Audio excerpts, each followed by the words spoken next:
Christina Daves is a PR strategist and the best-selling author of PR for Anyone, 100 plus affordable ways to easily create buzz for your business, and the DIY guide to free publicity that shares her journey of landing exposure for a product she invented herself, medical boot fashions. Having no resources for advertising or hiring a PR firm, Christina taught herself everything she could about generating her own publicity. She has appeared in over 1,000 local and national media outlets and is a regular contributor on Good Morning Washington. Christina, together with her clients, have had over 1 billion views and generated over 100 million in sales from free publicity. What's your backstory? How did this all begin? Well, yeah, I used to own a retail store and got totally burned out. Anybody watching who's ever worked retail, I didn't have another holiday season in me. I looked at my business partner, who was my best friend. I'm like, Barbara, I'm out. Like, I can't do it anymore. I'm just exhausted. So she bought me out, and I was like, oh, I'm going to spend time with my kids and I'm going to volunteer. And after a year, I'm an entrepreneur. Entrepreneurs you just can't sit still. And I had a freak accident and broke my foot and ended up in that big, awful, ugly medical boot. And the light bulbs went off. Like, there's got to be a way to decorate this. There was nothing on the market. And I created a fashion line for it. I worked with an 80-year-old seamstress in my neighborhood and like, Katie, we have to figure this out. And we designed patterns and created this product. And I thought, oh, I own a retail store. I can do this. This is going to be so easy. Well, right? Not so much. My whole plan was that doctors would sell it. Well, now it's 2022. Doctors sell things in their offices. In 2010, They weren't doing that. They were still making a lot of money off of insurance. So that idea did not go well. Note to entrepreneurs, we all fail repeatedly before we have success. But it's a great idea, though. I love it. Well, and I went forward with it. So I had, and this is before 3D printers too. So I literally had to order a container of this product. And at this point now, I didn't know. I'm thinking, oh, I'm going to be on QVC and HSN, and not realizing how limiting that product was. I know so much more now. But I had hired somebody to the tune of $24,000 who screwed me out of it. I mean, there's no other way to put it. I was in an ironclad contract. He took my money and he did nothing. But the good news is that I was stuck. And when you're stuck, you make things happen. So I had this product. Didn't know what to do. And I literally went to the library and started reading about publicity. How do I pitch myself? How do I get media?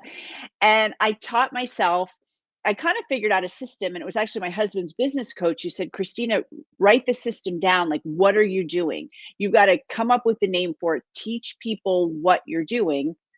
So I did that.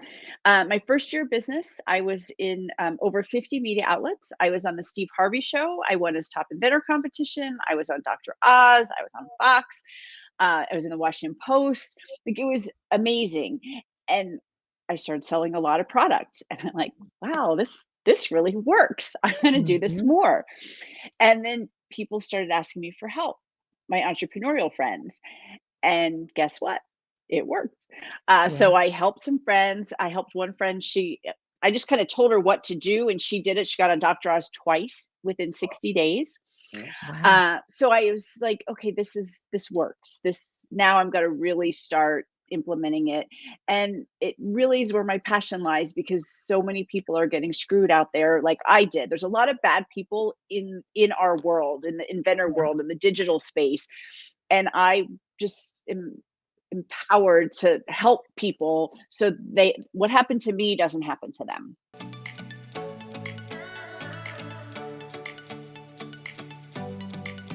So I've been working Good Morning America 35 years. I'm the stage manager.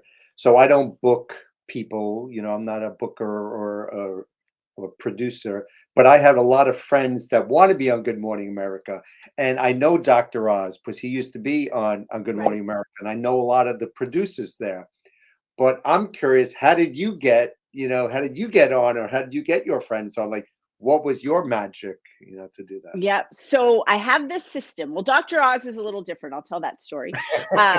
But I have a kind of a three-pronged approach, and I call it the Get PR Famous formula, which is you've got to be newsworthy, you've got to create a great hook, which Yep. is that subject line. Yep. And I actually, we just brought somebody on who was with the Today Show for 30 years, who's coached our clients, our VIP clients, actually yesterday. And it's one of the things she talked about, that hook, that subject line is Yep. the most important thing, Yeah. because they get inundated with emails. So you want them to read your good idea, and then you have to know the right person. Like you were Mhm. just talking about bookers and segment producers. So she used to be the executive producer. Well, you don't really pitch stories to her. Her job is to run the show. So you've got to find that right person, because she's probably too busy to forward it to the right person. I mean, unless you have this phenomenal story.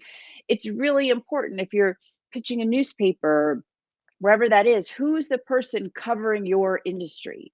And I Mhm. made those mistakes. I'm like, oh, I found someone at Forbes. They'll just forward it to the right person. Right. They don't. They're busy. You got to respect them and their time.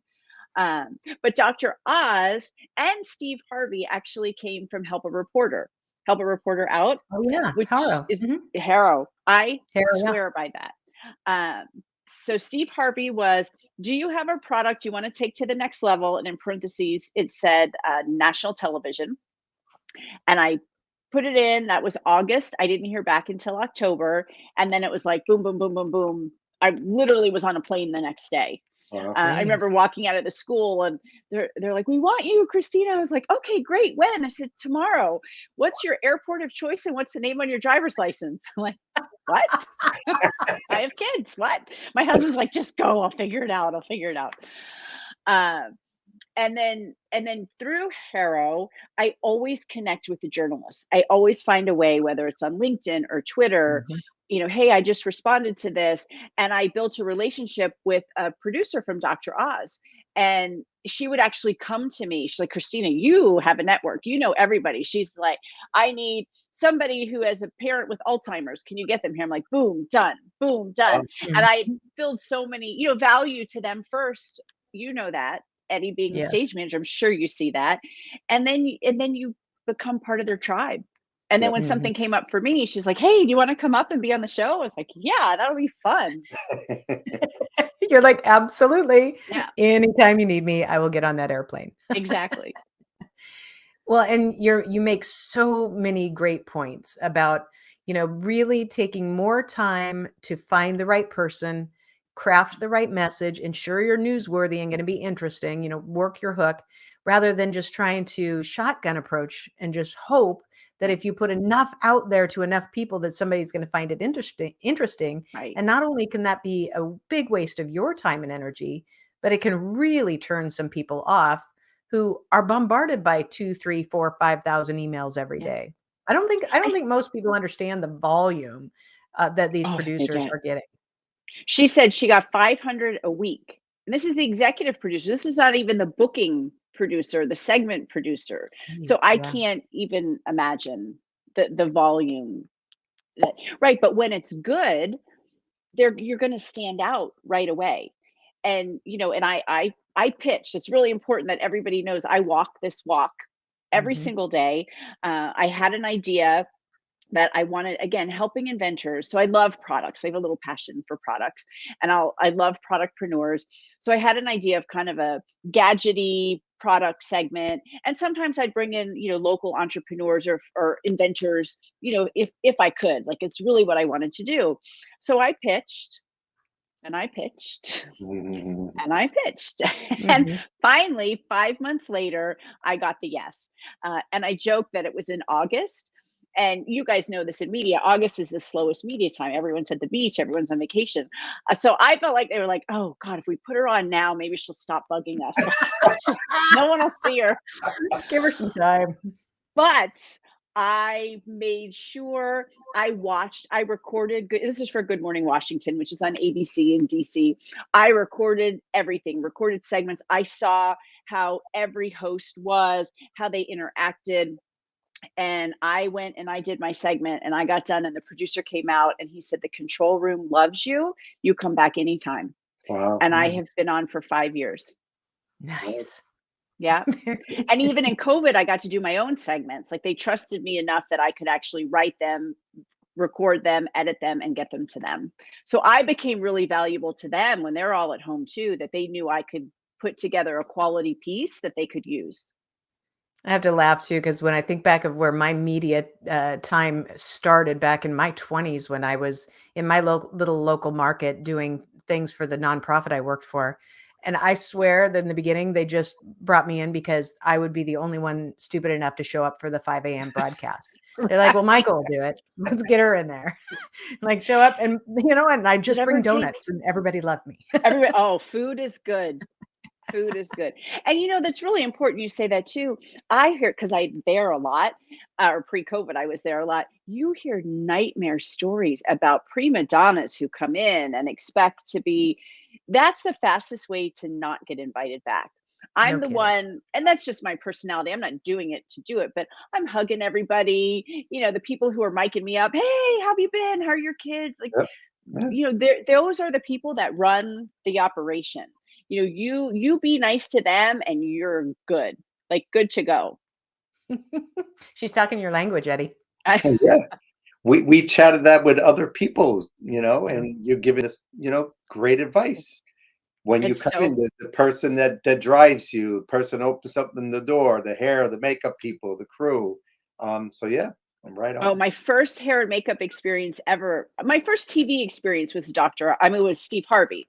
And that's unheard of. Usually you Gee. start local and then you work your way up. But I'm in the chair and they're doing my hair and my makeup. I'm like, oh my gosh, oh my, this is fabulous. I'm hugging the girls when I laughed. And it was just, if you can just embrace it and have fun with it.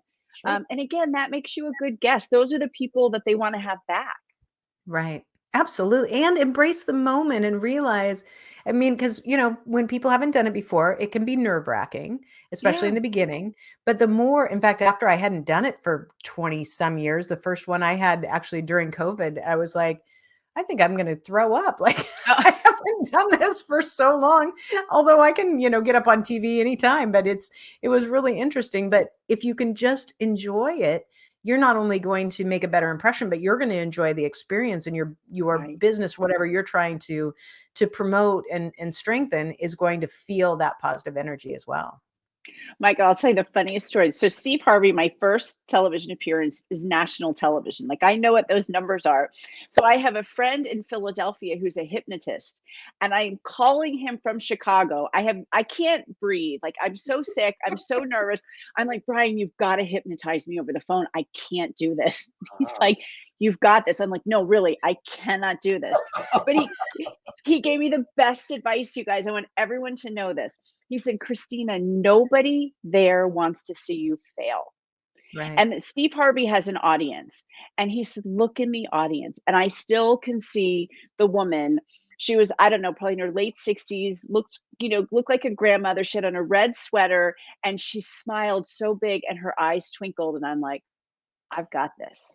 I Oh, can Nice. do this.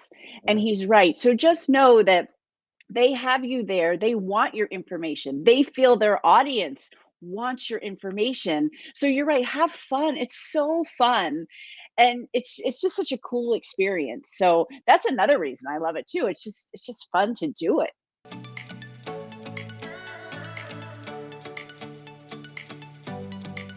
tell me a little bit more though about your business. So then how has this grown for you? What are you doing now for PR for anyone? And how have you turned this part? I know you talked a little bit, you just kind of teased it a little bit about, teaching it and putting it together and kind of Yeah. organizing it. And I know you have some masterminds, and I know you just had a live conference, but how have Yeah. what kind of things do you do with this now as a business? And how has this changed where you are as an entrepreneur? Yeah. So again, having so much fun teaching people how to do it. I always say I'm not a PR firm. I'm a PR strategist. I'm Mm. really good at figuring out where you should be, where your customers and clients are, and what you need to do to get into those media outlets. So I have my book right here, and I have digital products. And what we're really focusing on now is get PR famous. You like that? I We can. I was doing that to my yes, I understand I don't have completely. any. I love it. Eddie, let's go. Let's All write a right, book. let's do it. But now we do Get PR Famous, which is a 3-day event. we call it a get, if I can say it, a get shit done event. My husband's like, you can't tell people that. I'm like, no, but people want that. Yes, They want exactly. to get it done. They don't want to come home from a conference with a note, the little spiral notepad. Oh, I now what do know. I do? Mm. And we actually had one of our attendees, we pitched the media right there, and she literally heard right back from it. She has an interview this week, Nice. which Awesome. is amazing. And then she got a radio tour she did today. Another client got a radio tour. So super exciting. But then on Friday with our VIPs, we bring them into a television studio and we interview them. And we prep them before we get there, and they get to work with a stylist and do hair and makeup. And they get the perfect 3 to 5 minute video that is either, for their website or their marketing, or so it's really good. It's really fun. And we do everything though: messaging, brand voice, social media, influencer marketing. People think influencers are Kim Kardashian and Beyonce. Well, no, there's middle market, middle tier influencers, and we teach you how to connect with them. So Yeah. that helps grow your business too. We show you how to make it a value add, so it's a win-win.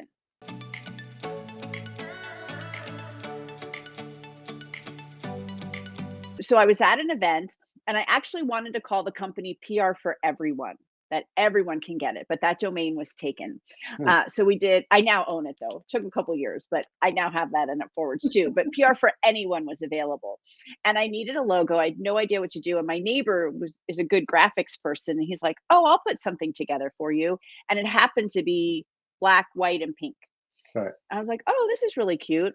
Well, then I wrote my first book, and they wanted a picture of me on it, and I had to get a headshot done, or maybe I had already done the headshot. Randomly, I was in a pink shirt, just a fluke. The one picture I had that was good enough to go on a book, I'm in a pink shirt. And then I think I wore pink to something else, and next thing I knew, I was at an event, at black tie, and I'm in black, and people were coming up to me, and they're like, "Wait, no, you're the PR lady in pink. Why aren't you in pink?" Yeah. Yeah. And I was like, "Oh, they know Oh, me as pink." And then I really embraced the brand's color with that, because people recognize it. So anytime I do this, every time I go on TV, which is almost to a detriment sometimes with when I want to do spokesperson work or commercials, and like, "Why are you always in pink?" I'm like, "No, it's my brand." Like on this side of the business, that's, Sure. I kind of have two sides of it. But people recognize me when I'm in pink. So that's why I wear pink. yeah, it makes sense, and it's part of the whole PR, pulled together. So mine's fun, hair, and Yeah, yeah. when it's not COVID time, I actually have fun shoes, unlike right now, Oh, which are not fun at all whatsoever, as those were the slippers. days, weren't they? I know, When I we remember wore those. shoes? But I love, hey, you're the PR lady in pink. I mean, that just Yeah, when somebody tells you what your brand is, you it's an embrace it important thing to quickly. listen to. I love it. Now, we're also going to have some people that are a part of the conference listening that are actually up and coming in the media themselves. So maybe not somebody like you or I trying to get into the media, but people Mhm. who are starting their careers in media. From all your experience, backstage and working with producers and people on sets, what kind of, maybe just this is out of the blue, obviously, but, what kind of Mhm. advice would you have for them? It's out of the pink. Uh, out of the I like pink, that. what kind of advice would you have for them to, really embrace their career? Because I think the world today for people in media has a lot more opportunity than 10, 15, 20, 30 years ago, when you were expected to kind of be in a box and be one Right. kind of person instead of have maybe your own personal brand. Yeah, well, the first thing I would say is find a mentor. I mean, we all, hopefully everybody watching has had a mentor. I would not be where I am today if I didn't have people, and especially in media, because it can be cutthroat. Depending on where you are, it's good to find an ally and find somebody. But yeah, finding your brand and something that is kind of kitschy, maybe that makes you stand out a little bit, because that'll help too if you're moving along, kind of like me with the pink. And I found that, I did an interview years ago with someone at the Examiner. You guys remember that was kind of the first online blog? Well, Hmm. years later, she went to Forbes, and she said, "Christina, I always loved your story. I pitched you to my editor. I want to write a story about you in Forbes." Nice. So again, making your mark so that people identify you. You're not just the same old meteorologist. You're not just the same old entertainment person. You make it fun. You see sometimes they wear fun glasses or shoes, or again, I'm no expert in this, but I think by making yourself stand out, kind of like with the pink, people remember you and recognize you, and it's easier for, other people, if you want stepping stones, that Yeah, you build your brand. I Many totally years agree. ago, we had a producer on Good Morning America, Patty Nager. She's a dear friend of mine. She's retired now, but she helped the careers of Dr. Oz. She was Dr. Oz's producer. She helped Wow. the careers of from the Columbus Zoo, Jack Hanna. Jack I Hanna. met Jack Hanna Cool, with cool. all the animals. Very cool. Yeah, and when he came on, she said, "Wear your, your zoo khakis, whatever, and wear it all the time because then people will recognize that." We had another person on, Dr. Marty Becker, who's like America's #1 veterinarian, Yeah. and he always had a red tie and a denim shirt and khaki pants, and he wore it all the time because then when people see that, the brand, right? And they got used to that. I have a client who's a pediatric dentist, and we got her on our local NBC station. We did a story. They had done a story on how the kids had to wear masks going back to school. Sure. So I texted her. I'm like, Janelle, is there anything with kids' teeth having to wear masks all day? And she's like, heck yeah, there is. It's called mask mouth. Uh, And we Yeah. immediately pitched the mask mouth story, and I helped her. I coached her kind of like this. She was in her office. It was a virtual interview, and she was in her dress. I'm like, no, no, no, go put your cute hat on, because they always wear Mhm. hats, and you're basically your scrubs. And the producer loved it. Oh, yeah. Absolutely loved that she looked the part. And I'm like, that's it. That's who you are. That's what you do. Wear that. And from here on out, and that she's like, same kind of thing with me. Come back anytime. Yeah. You made her look really good. They sure. love that. Yeah, of course. But that defining what you wear, and I met a woman years ago who wore a red dress every time she spoke, and it you pay attention to it.